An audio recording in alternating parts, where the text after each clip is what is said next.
Good afternoon, card communities. RJ back in time for the Sunday trivia recap.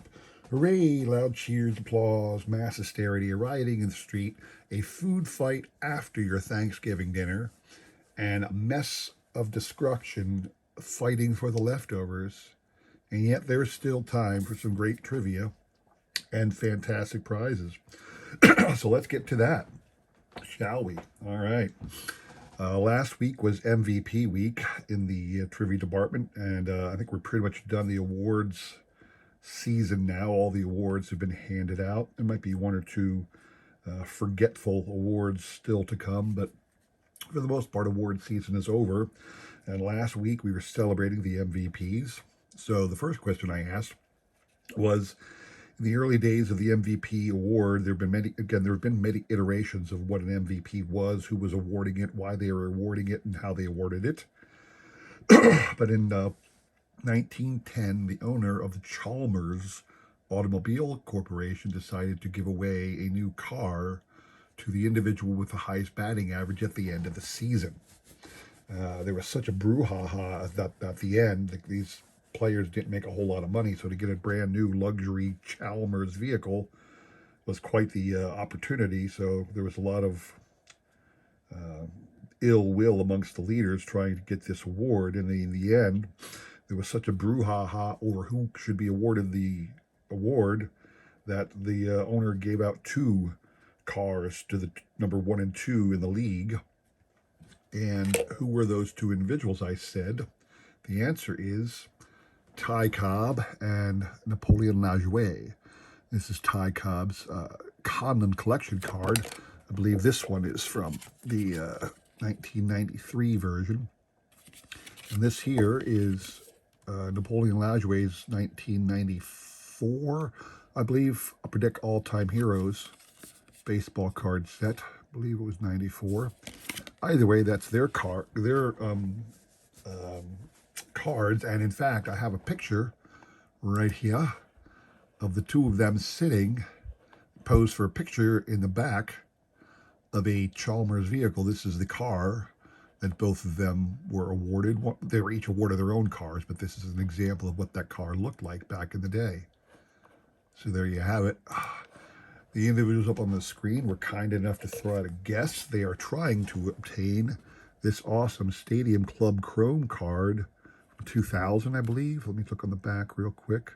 Yeah, 2000 Topps Stadium Club Chrome of Sammy Sosa, who was a former MVP award winner, obviously. Stadium Club Chrome, Sammy Sosa from 2000. That is the prize. And again, the individuals up on the screen were kind enough to throw out a guess to that question. All right, I want to make sure you see your name here. Take some time so you know I got you.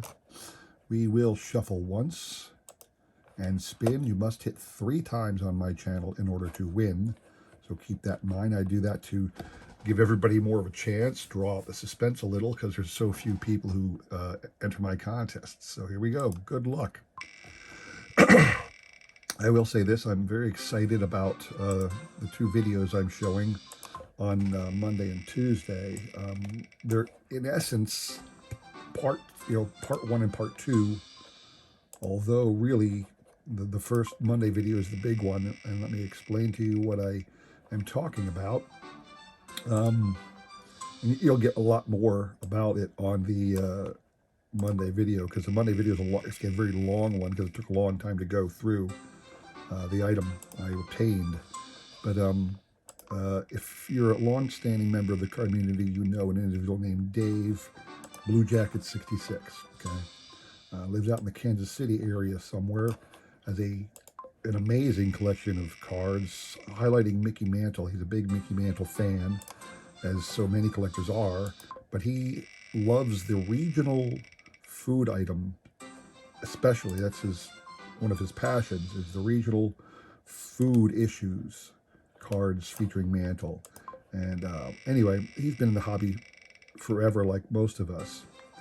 And in fact, his dad at one time was a dealer of cards, and therefore had accumulated quite an impressive, amazing collection. Please check out Dave's videos. I'll include a link in the description below for his specific channel.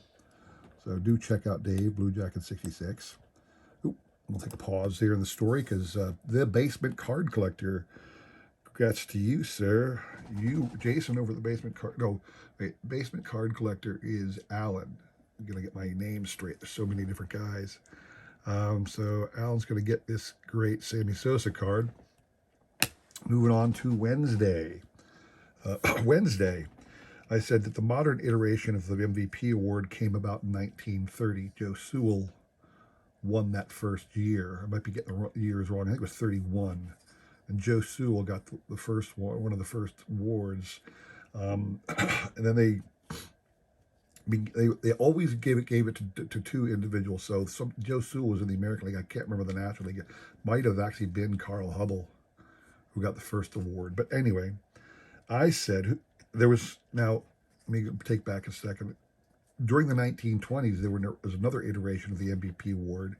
And at that time, you could only win it once, which is one of the reasons Babe Ruth only ever won a single MVP award, is because during his time when such an award was being given out, you could only win it once, and he won it in like 1923.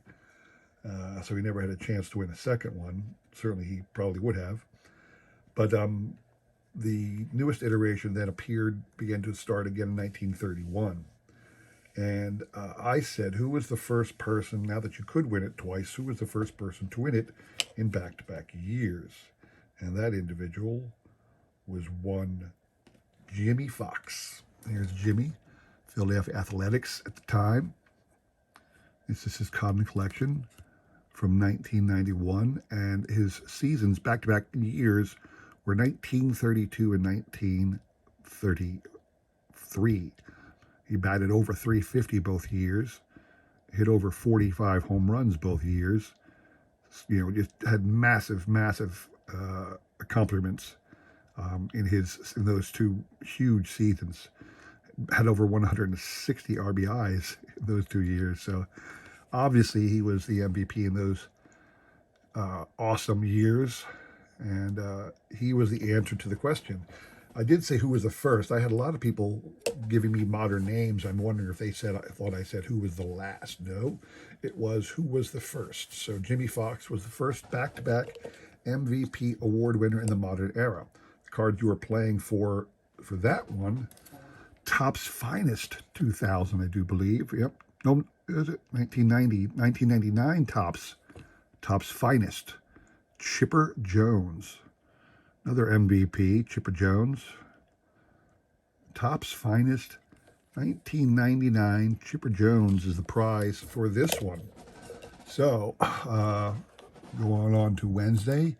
These are the individuals who were kind enough to throw out a guess for Wednesday's question. I don't think Basement Card Collector reached out to me on this one, so everybody else is still in the hunt. Again, you can only win once a week on my channel, so no one has to be eliminated here, but we will shuffle once and spin. Good luck to everybody on this one.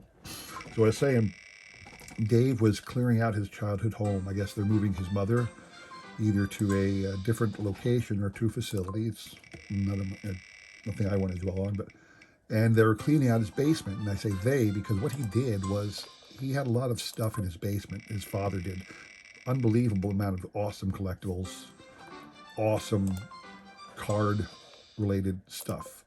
But it wasn't anything Dave, at this stage in his life, wanted as part of his collection. He's concentrating on high-end collectibles, things that interest him. And the stack of stuff in his father's basement was just not something he was interested in. So he decided to sell it.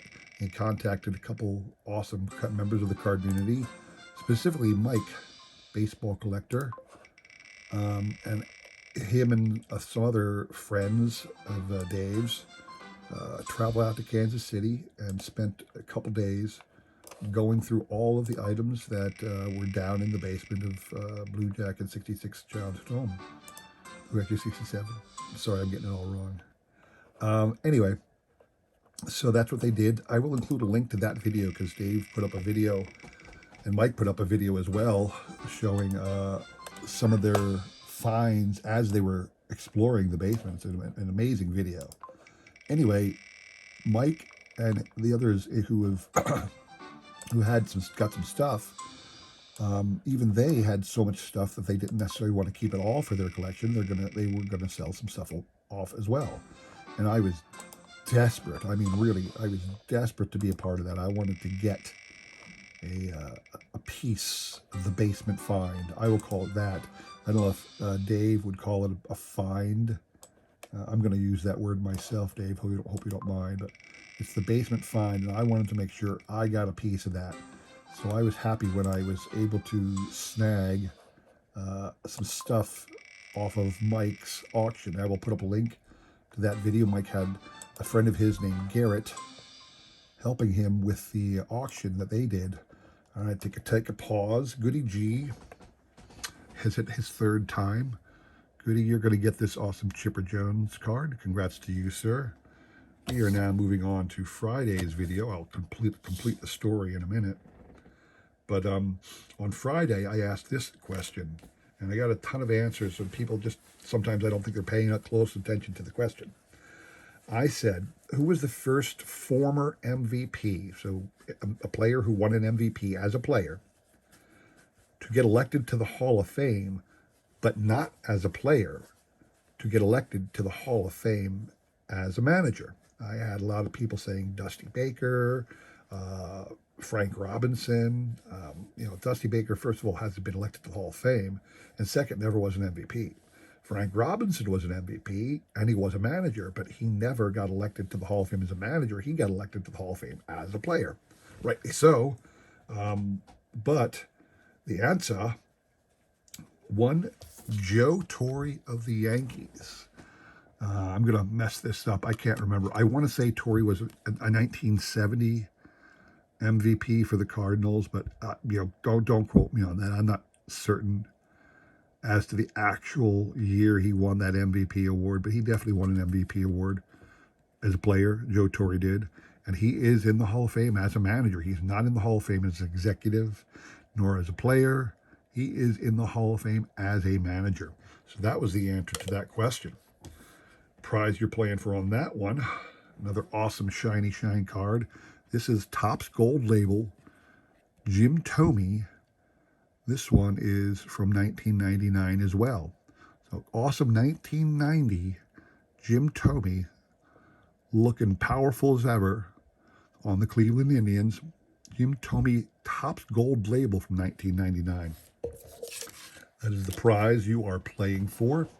I'm going to go on to Friday's spin wheel here. All right, so Basement Card Collector, you are out, sir. You did pop up here, and you cannot win but once a week on my channel. Goody G is not on this list. Much fewer players on this one. I think it took me a while to get it up on Friday, get the video up on Friday. So anyway, so the people on here, only, was it 7 left now? So this one might be a little quicker, but we will shuffle once and spin. So good luck to everybody on this one. So yeah, I bought 2 things off the auction. I bought a couple postcard size cards, similar to what you see on the screen there. But I also bought the mystery box. Garrett put together a mystery box, chock full of stuff. And by happenstance, what was in that box was right up my alley. I mean, it was absolutely perfect for a guy whose channel is RJ Collects Sets. Let me say it that way. So that is what on Monday I'm showing off the break. I opened up the box and started pulling things out. On Tuesday, what I'm going to do is take a little bit more time, go back through the items, because I was yanking things out, going, I think this is this, I think this is that. I was going back and forth trying to figure out what the heck it was. And sometimes I actually missed some of the things that were there. So in this case, what I'm going to do on Tuesday is go back and highlight some of the cool things I really did find that I didn't even know were in that box. So that's Wednesday. Monday. That's Monday and Wednesday. Lisa Z, is that 3 for you? I think it's 3 for Lisa Z. It is. So congrats to Lisa. Lisa, you'll be getting this awesome Jim Thome card. So that is the trivia. I'm going to finish the story real quick so you can know what's coming on Monday and Wednesday's video. So like on Monday, I got the mystery box, went through it, pulled everything out. It was an amazing amount of stuff. Quality of stuff was over the top. I'm thrilled. On Tuesday, I took my time to really go through, and I want to show off some of the cool things I found that I didn't notice as I went through it the first time. So that's what's coming Monday and Wednesday. On Friday, um, I've spoken about this before, but I'm going to take the month of December off. What I mean by that is I'm not going to film any videos. There will be no trivia. There will be no prizes. Sorry about that, but I'm just going to, take the time to relax and enjoy the month without stress because I know I'm going on vacation for a while. So it is conceivable. It is conceivable that I won't be able to post for a while because I'm going out of country briefly. So it's possible I won't have the ability to upload to the internet from where I'm going to be. If that's the case, you'll find out. What I've done is I've pre-recorded a number of videos. Why? Just to have something to post. I always still like to post even when I'm on vacation. And taking the full month off, I still wanted to show something. So what I did was I bought an entire box, unopened, of 1990 Upper Deck high number, and I'm going to rip a pack a day and try and find a Reggie. More of that to come on Friday. But that's all I have for you today. Little highlight of what's to come. Little showcase of prizes from last week. This next week will be my last before my break, so come back this week for trivia and prizes Monday, Wednesday, and Friday, all right? And I will do a Sunday recap, so stop back for that next week. So thanks for watching. Hope that we had a great Thanksgiving. Back to the grind tomorrow, all right? Thanks for watching. Take care.